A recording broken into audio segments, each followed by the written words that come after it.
Waking up to sunrise and birdsong again. It's nice, very nice. Good morning, guys, and welcome to the little hostel that I've been spending the night at. I still have my morning hair on here. Got up to catch the sunrise, and it was quite nice. I'm gonna get ready, have something to eat, pack up the bike, and then try to head off at a good time. It's about 7 o'clock now. I'd like to have as much daylight as possible today to ride down the valley again. And then we'll see what we do this evening. I don't know yet. We'll see how the day proceeds. Let's start with the beginning.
Alright, it's finally starting to heat up a little bit as well. It's been quite cold this night and this morning.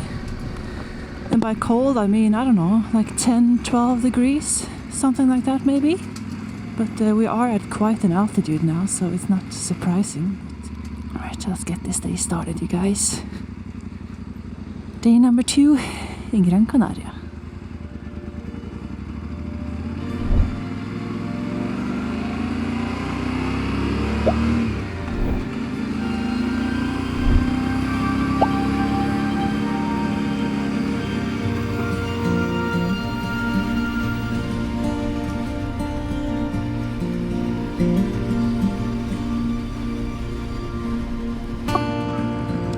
You know when you come around a corner and you see a view that's just like, oh my god. Take a look at this, you guys.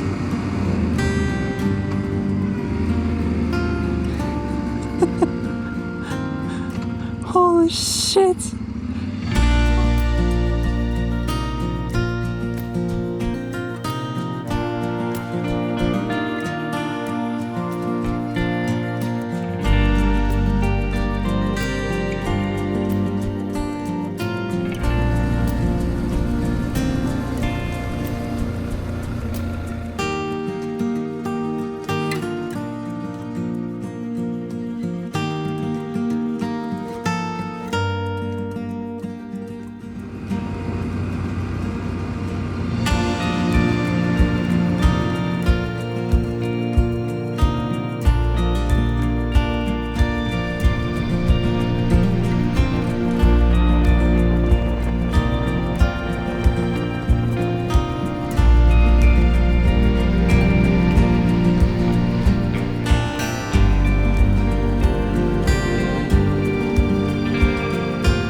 Welcome to Artenara. which, if I'm not mistaken, is the town or village in Gran Canaria at the highest altitude. They have quite the view up here. Artenara is perched on a big natural balcony at almost 1,300 meters above the sea. It's fascinating how everything is just like clinging to this cliff almost. It has a perfect view to the iconic Roque Nublo and Roque Bantaiga, massive natural stone pillars which were once sacred to the indigenous people who lived here centuries ago.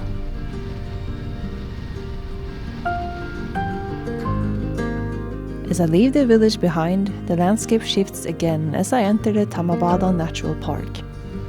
This is one of the healthiest pine forests in the Canaries, covering over 2,000 hectares of rugged mountain terrain.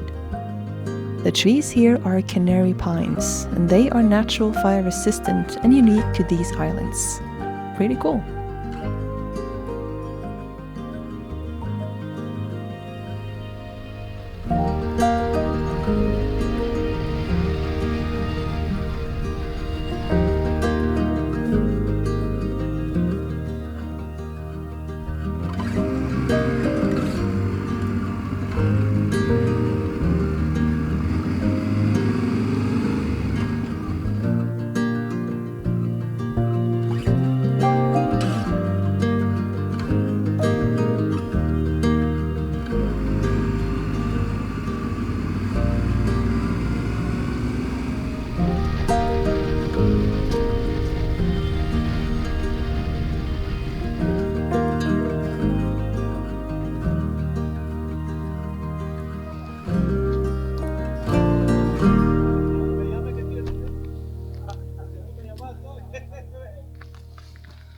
Wow.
Hard to leave places like this.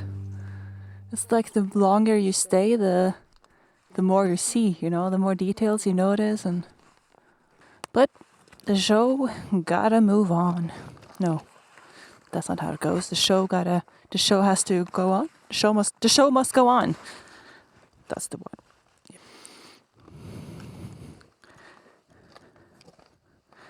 I'm gonna continue all the way down to the coast. I don't really have any other option. Come on, get in there. There we go. There is a road going right on the other side here, up the mountains and over to the other side, and that's the one called the Valley of Tears, which I originally wanted to ride, but it's closed still.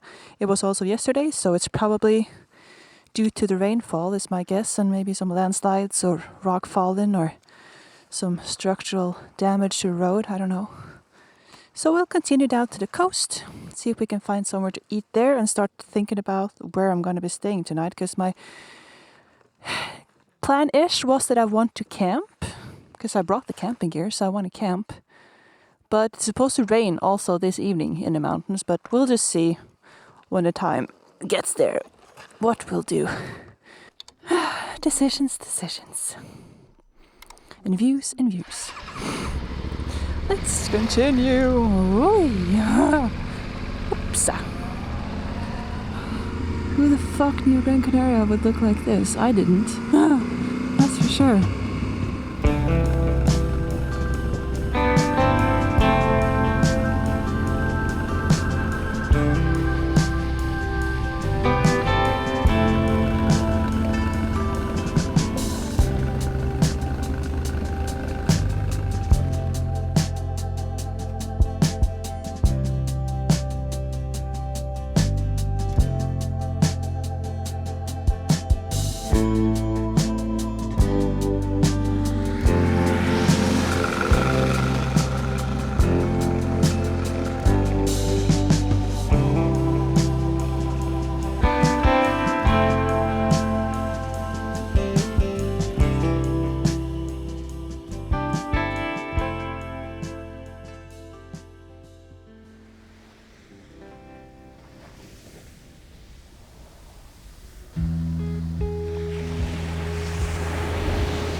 As I descend from the mountains, I arrive in the town of La Aldea de San Nicolás, the westernmost municipality on Gran Canaria. Down by the ocean, I found restaurant Esther, where I was determined to try some local cuisine. First up was grilled cheese served with jam. This is a staple appetizer, I think, throughout the Canary Islands. Thick slices of goat or sheep cheese, seared until they are golden on the outside and gooey in the middle, and it was every bit as delicious as it sounds.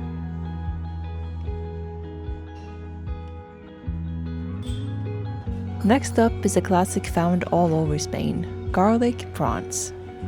Fresh peeled shrimp, flash cooked in sizzling olive oil and heaps of sliced garlic and dried chili peppers, and crusty bread to soak up the garlic-infused oil. So good. And for dessert, fresh salty ocean air with plenty of sun on the side.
Alright, I've eaten, I have taken a walk, I've bathed in sun. It's almost 3 o'clock right now.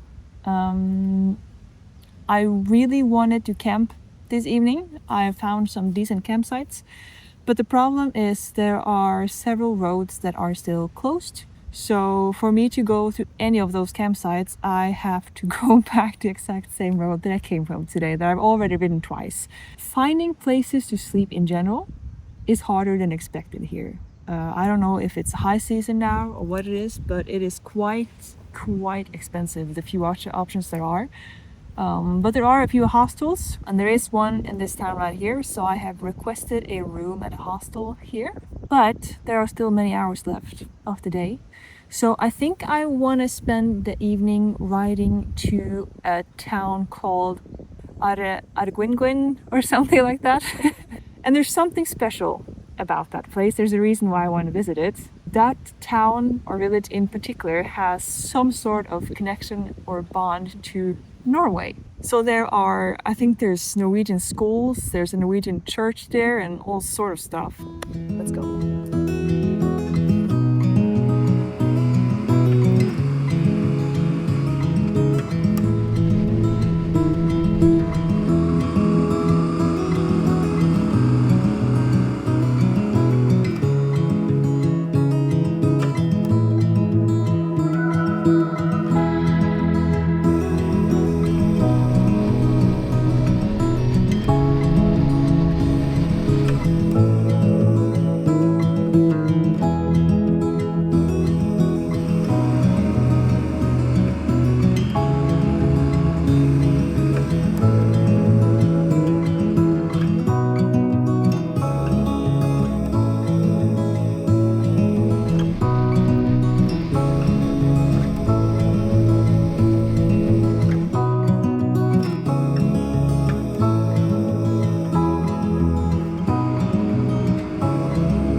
On my way to Arguineguín, I'm passing one of the island's most striking natural sights, Los Azulejos.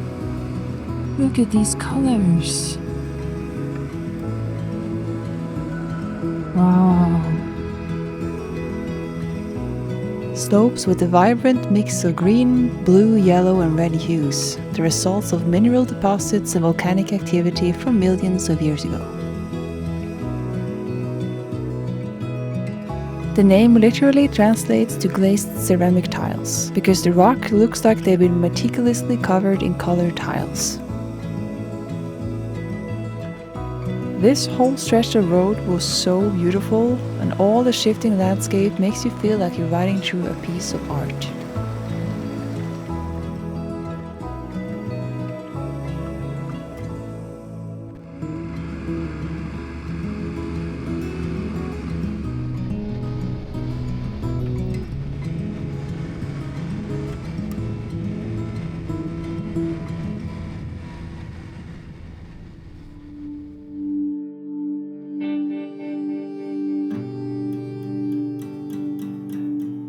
Before the Spanish arrived in the 15th century, the area around Arguineguín was one of the most densely populated area for the island's original inhabitants. But over the last 6 decades, this town has transformed into a primary sanctuary for Scandinavians. Every year, up to 500,000 Norwegian tourists travel to Canary Islands, where about 60% of them choose to land right here on Gran Canaria. The reason is a climate that is among the most stable in the world. With 300 days of sun annually, the dry, warm air is famous for its health benefits, often easing symptoms for those with rheumatism, asthma, or various allergies. With a permanent community of about 2,500 Norwegians living on the island, the town is now equipped with its own Norwegian school, a medical center, a church, local shops, and even celebrating the 17th of May, the Norwegian National Day. And I can't help but having a bit mixed feelings about this. The Canary Islands are currently facing a bit of a housing crisis, where rapid tourism growth and a lack of available homes have caused rents to rise, making it difficult for locals, especially the younger generation, to afford a place to live. For foreigners like Norwegians with an average higher salaries, to be able to easily outbid locals for property is a significant problem. While many residents here still view the presence of tourism positively, there is a growing and valid concern about locals being priced out of their own communities. Alright, I can't stay parked here in the streets. But I've seen a church. I've heard already Norwegians around me. It looks like a nice place. It's 5 o'clock now. I think I'm gonna just head back and then enjoy the sunset over the pass. Honestly, the moment I enter like cities, I just get the ick. Like, just get me out of here. Yeah, no, not today. Let's go back over the mountains.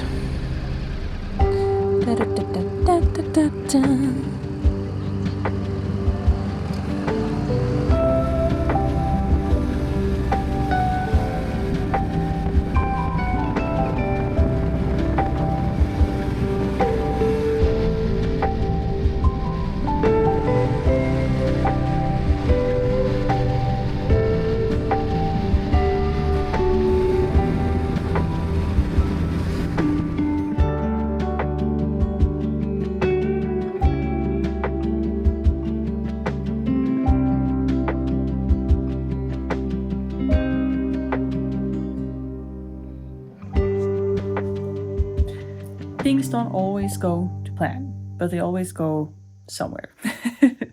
And I might not have ended up riding exactly the roads that I was thinking or planning in my head at the start of the day that I would be riding today, but shit, the road that I have been riding has been, I can only imagine, just as good or even better. Holy smokes, it's been a day, another day packed with impressions. I did not know Gran Canaria looked like this whatsoever, with the canyons and the mountains and the altitude and all of it. It's just so nice. And the roads, I don't think I've driven 10 straight meters today, to be honest. I am currently at a hostel at a place that I'm not going to try to pronounce the name of, mostly because I've forgotten what it's called here. But I've already put a map and location pin probably somewhere, so you can look it up if you want to. I was told that there might show up more people to share this room. It's a 4-person room, but it looks like I'm gonna have it for myself. Yes, this evening. It's been an incredibly good day, and I am already curious to see what tomorrow will bring. I don't know still what I'm going to do tomorrow. I know I have to go back to Las Palmas because on Sunday morning, or the morning after, I'm taking the ferry over to Fuerteventura. So yeah, one more day in Gran Canaria before we change islands. So that's exciting. It's only, I think, 9 o'clock or something, but I am pooped in my head, as usual, at the end of the day. So yeah, good night, guys, and I'll see you again tomorrow.